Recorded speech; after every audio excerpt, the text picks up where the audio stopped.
दूसरों की निंदा और स्तुति की चिंता तुम मत करो। अपना हृदय टटोलो और जो आवाज़ करे बस उसी की आवाज़ सुनो। गलती उसी से होती है जो मेहनत करता है। निकम्मों की जिंदगी तो दूसरों की गलती खोजने में ही निकल जाती है।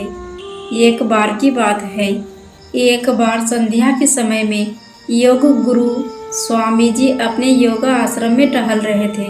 वहां रहकर योग सीखने के उद्देश्य से एक दिन एक संपन्न किसान आश्रम में आया। पहले दिन ही शाम को उसकी भेंट स्वामी जी से हो गई।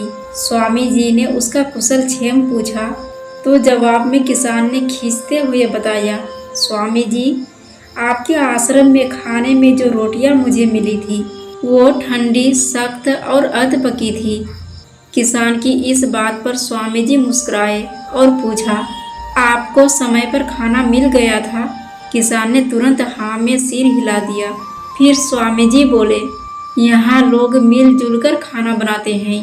वे पाक कला में दक्ष नहीं है, इसलिए कल से रोटी बनाने की जिम्मेदारी आपको सौंप दी जाएगी।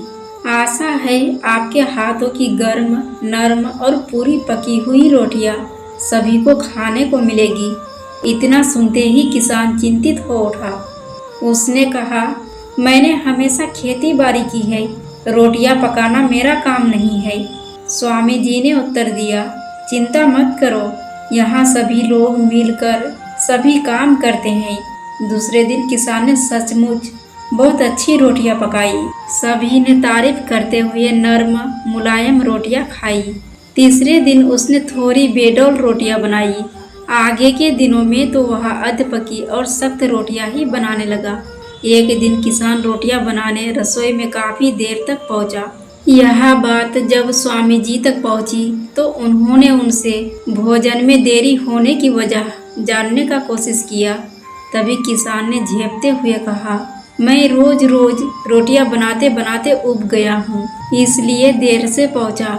स्वामी जी ने किसान के साथ साथ सभी को संबोधित करते हुए कहा, अगर हमारा लक्ष्य परम योग को प्राप्त करना है तो हमें रोजमर्रा की छोटी छोटी बातों पर भी ध्यान देना होगा। हमें केवल अपने कर्तव्य का निर्वहन ही नहीं करना है, बल्कि निरंतरता भी बनाए रखनी है।